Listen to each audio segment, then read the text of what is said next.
let's talk a little about like how you talk to your clients about managing their own anxiety, which is big, because I remember listening to something about a grandmother. You were dealing with a parent and a child, and you talked to the grandmother, and she was very anxious, and she was telling you what to do, how to do it, and you saw that, like, almost like that mother that was projecting that to her daughter. Yeah. So it was 3 generations Yeah. starting. Mm-hmm. Right. And Yeah. you, like you Yeah. said, you have to see these dynamics. And you and I, with 30 plus years, right? 34 going, we've seen so much of our intuition. We can see it, right? We Right. feel it. Right. Right. And it's about Within a minute. exactly. And Mm-hmm. that's what people get when they go to us. They get Mm-hmm. years of experience to know and understand rather quickly, frankly. Mm-hmm. Yeah. And so with that, when you're talking to parents about these difficult topics and you see their own anxiety, but yet they came to you to cure their kid, how do you talk to the parents about this? Well, first of all, very often I kick the kids out, Yeah, right? Although of course. I don't mind having the kids there. And certainly what's interesting, and you may notice this too, is that if you're talking to parents about their child and you want the child to hear what you're saying, they Yes. are very interested, right? So sometimes the Yes. kid will say, I'm not going to sit in here and listen to this. And I go, well, you can leave if you want. And they're like, I'm leaving. And I'm like, okay, go ahead. And they're like, I mean it right now. Yeah, yeah, right, right. So I want to normalize it for parents. Exactly. I ask when I have a family in front of me, I will ask the kids, who is the anxious parent, do you think? Who worries more? Inevitably, I mean, they know within a second, right? They're like, they point at one. And then I'll say, and who do you think taught your mom or dad to be anxious? And the kids know that too. Yep. They'll say, oh my gosh, grandma is such a worrier, or grandpa really freaks out. So as soon as we begin to just talk about the generational patterns in a family, and as soon as we begin to normalize it, as soon as I begin to say, yeah, this is exactly what I see all the time, and then I really focus on skills, Yep. because I firmly believe that nobody sets out to say, oh, let's see, how can I make my kid anxious? Let me see, how Exactly. can I do it? It's not that hard, honestly, but they're like, how can I do it? They're doing what they know. Yep. They're doing what they believe is helpful. They're doing often what feels good. I'm sure you see that a lot too, because they're trying to be supportive and caring and loving. So my first step is to normalize it and to say, look, your heart is in the right place. You're not doing this on purpose, but there are certain skills that you don't have and that your child doesn't have. So we're going to talk about skills. We're Yep. going to talk about the ability to. And I'm sure you have your list of skills that are right there in front of you. And I have my list of skills that are right there in front of me. There's something with parents called parental experiential avoidance.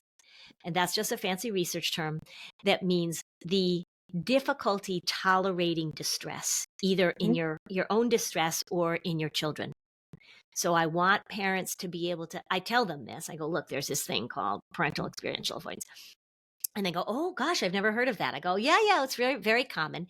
And then I explained it to them and they sort of sheepishly say, oh yeah, that sounds like me. Or they say, oh my God, my husband, terrible with that, right? If the kid cries, he jumps in. And so I have to give parents a roadmap, a little Yes. guidebook Yes. that says, when you do this, your child is going to say this or do this, then you're going to do this. You got to hang in there Yep. because we're trying to get to the end point. And I draw boxes a lot, like as if it's a comic book, right? So first this happens, then this happens, then this happens, then this happens, and then this happens, right? That's how it goes in your family all the time. So now let's draw it again. First this happens, then this happens. Let's change this box right here. Instead of you jumping in and removing the child, instead of you yelling at everybody else for scaring your child, instead of you trying to rearrange the world so that your child feels certain and comfortable, let's talk about what we're going to do instead. And that's when we talk about externalizing the worry. I want parents to pull the worry out and give it a name too. Mm-hmm. So say I've got a really anxious mom and I say, all right, let's pull your worry out. What shall we name it? And, she says, oh, okay, we'll name it Patricia. So I say to the kids, okay, so when Patricia shows up, how do you know Patricia is in the house? Whoop, whoop. How do we know Patricia's in the house? And they'll say, oh, mom does this, or this is what she says, or her face gets that look, or she starts screaming at us, or whatever. So, okay, so the next time Patricia shows up, I want you guys to say to your mom, Mom, seems like Patricia's kind of taken over the activity. And then I say to the mom, your first response is you're going to be super defensive. You're going to say, oh, no, it's not. It's, well, I'm just worried about your safety. And, oh, I'm a terrible mother, blah, blah, blah. No, right? That's your first response. But I want you to look at them and say, thank you so much for pointing that out, right? And everybody has a good laugh, but it gives them a series of steps to take so that the pattern goes differently. So we don't end up in the same place. And the same place is always the same, right? Yeah. Somebody's freaking out, somebody's melting down, and now we're going to avoid.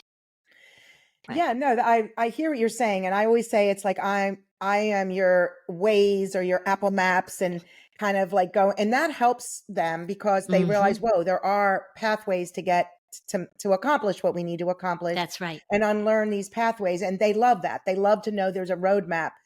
One thing I see often is, and you talk about this a lot in your work, is parents that talk at their children. You shouldn't be anxious. You should do this. You should talk to your friends, because if you talk to them, they're going to want to come over. You need to do this. And I tell families, I have all these like words, 365 days of SM. I have all these terms. There's millions of them. I can't do 365 because I have so many. Yeah. But my point is, I have these terms I interject into my treatment. And I feel as if like this kind of demystification for families is really, I call it acknowledgement and assessment, to be able to acknowledge there's a challenge and then to be able to assess it. I talk about the Apple Maps. I talk about the maps.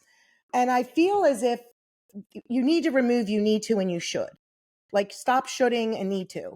Because Stop shitting on yourself. Yes, exactly. Yeah. Yes. So but the kids feel so shamed too. Yeah. And so a lot of this is their anxiety. They want to fix it yesterday.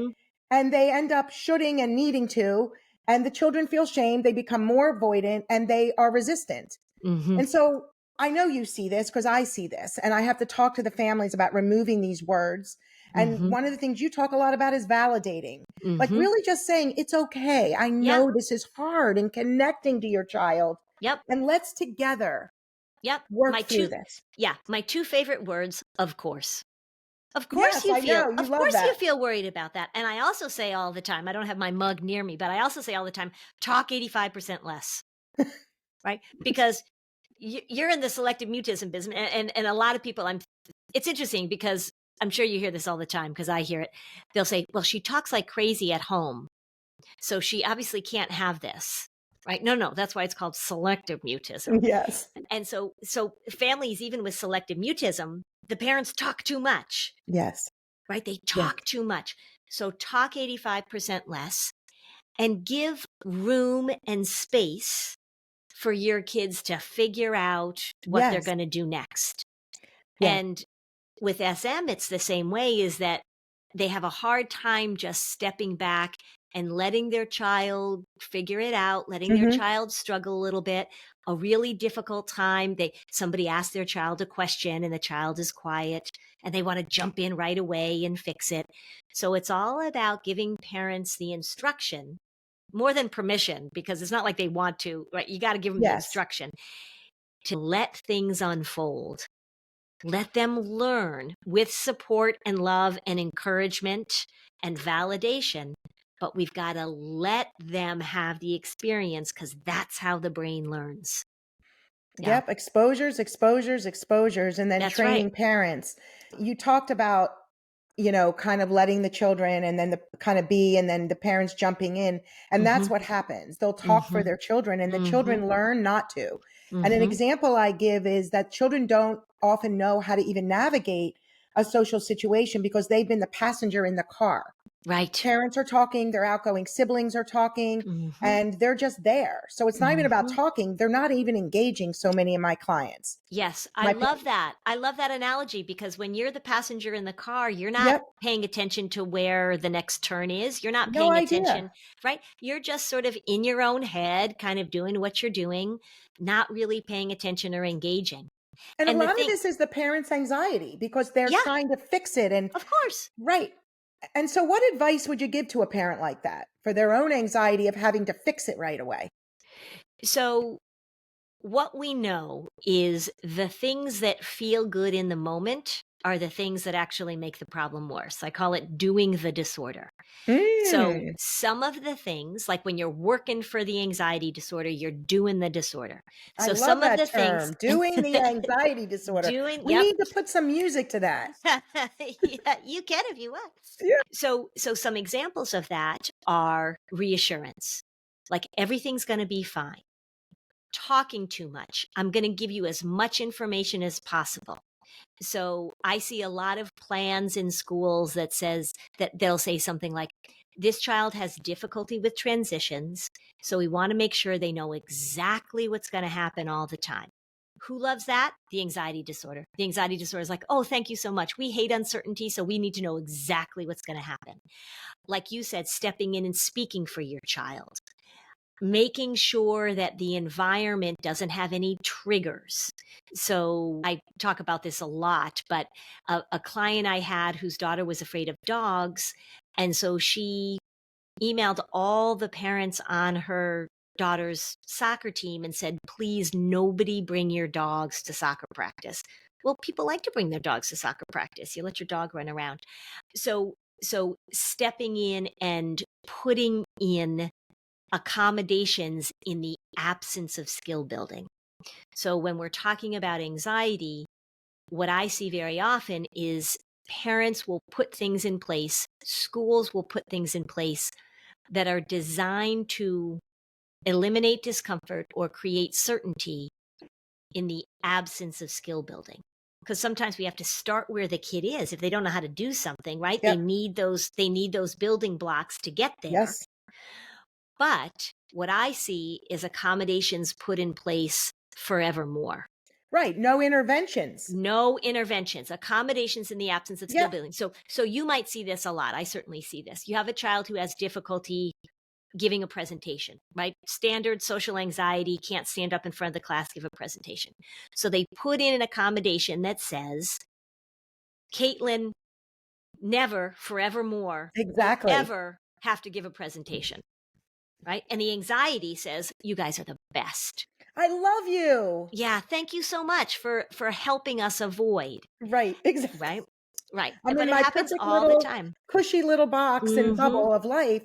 And Yeah. that's where I tell families it's like if you go from the first floor to the second floor, you don't run up the steps. Our kids Mhm. need to chop them up. First step Mhm. gets chopped up, second step, Mhm. and it's steps. So if you can't present, but maybe your first step is to meet with a buddy and a teacher. Mhm. And so Right. you'll do either write and read, or maybe even just show. Mhm. Wherever they are on the social communication bridge, you've got to have a baseline to start. And then Mhm. for me, I use a lot with feelings, like they rate their feelings between 0 and 5 or 0 and 3, of how they feel to be able to accomplish some of these goals Mhm. along the way. So, yes, there's no such thing as accommodations without interventions, as you're keeping them flat and they're never going to Mhm. grow. Right. The thing too that I think is so which you are alluding to, which I think is so important when we're in this anxiety realm, is connection. Oh, yes, Because what anxiety does and what SM does, right, is it makes kids' worlds smaller. very small. And unfortunately, when we have an anxious kid and we don't do anything about it, the likelihood of them being a depressed teenager and a depressed young adult is very high. It's one of the top predictors, actually. Untreated anxiety, top predictor of developing depression. And one of the main reasons for that is because the world gets smaller and all of the things that the parents could do when the child was little. So, hang out at the birthday party, or go to the swimming lesson, or become a coach on the little league team. All of those things that they can do when they were little become far less possible as the child gets older. And Exactly. so now that instead of doing the thing, then the kid just says, I'm out. And kids are less accepting as they get older. That's right. That's exactly Right? right. As Yep. parents, we set up the play dates, Yep. we do all that. It's about our friends and their kids. But all of a sudden you hit the middle school age and it's not like that anymore. Correct. And our kids are Correct. wise enough to think, wait, I'm not really friendly with that person. Right. I can't get together with them. So then you rely on the school to set up these, social groups, those clubs, the activities, parent group in the different classes. There's a lot that goes on in the background with, trying to manage, but build skills at the same time. Mm-hmm. So we Yeah. have to respect their anxiety. That's why I use that 0 to 3 or 0 to 5. So the children are active participants. They acknowledge their difficulty, they can assess it, and Mm-hmm. together we work. It's not Right. you need to do that. I hear this all the time. I need my child to speak. What are you going to do to get them to Right. speak? I need them to Right. speak yesterday.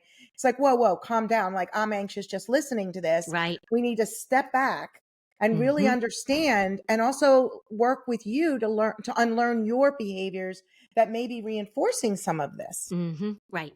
And it's easy to reinforce, Oh, so easy. right? It's so easy It's to what we reinforce. know. Right. And again, they're not doing it on purpose. But I think, one of the things when I talk to schools, when I'm in schools, and I say this often, I say, look, my job in a lot of ways is easier than your job because I can require parent participation. Because a lot of teachers will say, well, this all sounds well and good, but how do I get the parent to do it? So if a parent just out and out refuses to participate, I could just be like, well, I'm not going to work with you because that's not going to work. But I think the thing that is really compelling for parents to hear is that if you continue to reinforce, even if you're doing it for all the right reasons, if you continue to support the anxiety, if you continue to do the disorder, this has a very predictable course. And I don't think you want to predict that for your child. So then when we say to parents, there are things we can do differently, and we get them, we want parents to feel confident that they can do these things, right? That's why they need our support in doing these things. Yeah. Yes, for sure. What are some tips you're giving these parents? Because a lot of times they don't know what they don't know. Mm-hmm. They don't realize it. It's like the family that was sitting in front of me a couple weeks ago, and the child had to go to the dentist. And I've heard you talk about the dentist. And the mother, it's the first time the child's going to the dentist because they avoided it for the first 4 years Mm-hmm. of the child's life. Mm-hmm. So the mother sits in this session and she turns to me, and the child's next to her and says, we have to go to the dentist. I've been telling my daughter she has to get her teeth cleaned. And I'm just so worried. I'm Mm-hmm. worried that because she's sensitive, and I know when the dentist opens her mouth, she's going to freak out. And the child is looking at her mother terrorized. Yeah, And right, I'm like, right. stop. Yeah, I'm yeah, like, yeah, oh yeah. So I call that safety chatter. So one of the things that we really want to work on immediately with parents is, for one, being very aware of what they're saying in front of their child yes. And and who how they're talking to. who they're talking to, right? And pull out. So we pull it out. We've got Patricia, remember, and to say, like, look, Patricia loves to catastrophize. Patricia loves to talk about what could go wrong. Patricia loves to anticipate all the horrible things. Patricia loves to just talk and remind the safety chatter. Oh, be careful. Oh, watch out. Oh. Catastrophic parents, one of the things they do is they'll give a good, valid safety instruction. So when you're what we say, when you're walking your bike, make sure that you pay attention, blah, blah. And then a catastrophic parent will say, and let me tell you why. And then tell this horrible story about the possible outcome. They Yes. don't realize that they're saying to their child, let's just watch this movie about the bad things that will happen in life. Right. So anxious parents talk a lot about bad things. They project their worry onto their child. I had the same situation with a relative when I was trying to teach her how to swim. She was very afraid of the water. She was little. She's big now. And the mother was standing there saying, look, it is so important that you learn how to swim. Because if you don't learn how to swim and then you jump in the water, you could drown. And that's very, very scary to me that you don't know how to swim. And that's saying, like, so get in the water. So really making sure that parents are paying attention to their safety chatter. The other thing with anxious parents is that they mistake worry for love, right? Yeah. if I don't worry about my child, if I don't talk to my child about all these things that I worry about, it means that I don't love them. Sometimes it even gets a little superstitious, right? It's when I stop worrying that the bad thing happens. We really want to be very clear with parents that worrying is not problem solving, that catastrophic thinking is not problem solving. You want to teach your kids, how do I manage when things don't go the way that I expect? That's one of the homework assignments I give to families all the time. At the dinner table, I want you all to go around the dinner table and say, what was the unexpected thing that happened to you today and how did you manage it? And I Yeah, want demystifying. right. And I want the grown-ups to verbalize this because the kids don't see all the things that the grown-ups are handling. So anxious parents need a lot of education and a lot of support about all the ways that they convey to their kids that the world is a dangerous place. That's one of the things we really want to pay attention to. Yeah, no, for sure. And I think one of the things that is, it's a busy, busy, crazy world, right? Mm-hmm. There's a million things happening. A million things in the last couple years have just shocked us all. There's Mm-hmm. a lot going on. And so it's a busy world and our parents are juggling a million things. It's almost like the more activities your kid is in, the better mom I am. Mm-hmm. And so Mm-hmm. they're juggling, they're stressed. Some parents are working. They're to have 3 or 4 kids. Their life isn't crazy, right? Mm-hmm.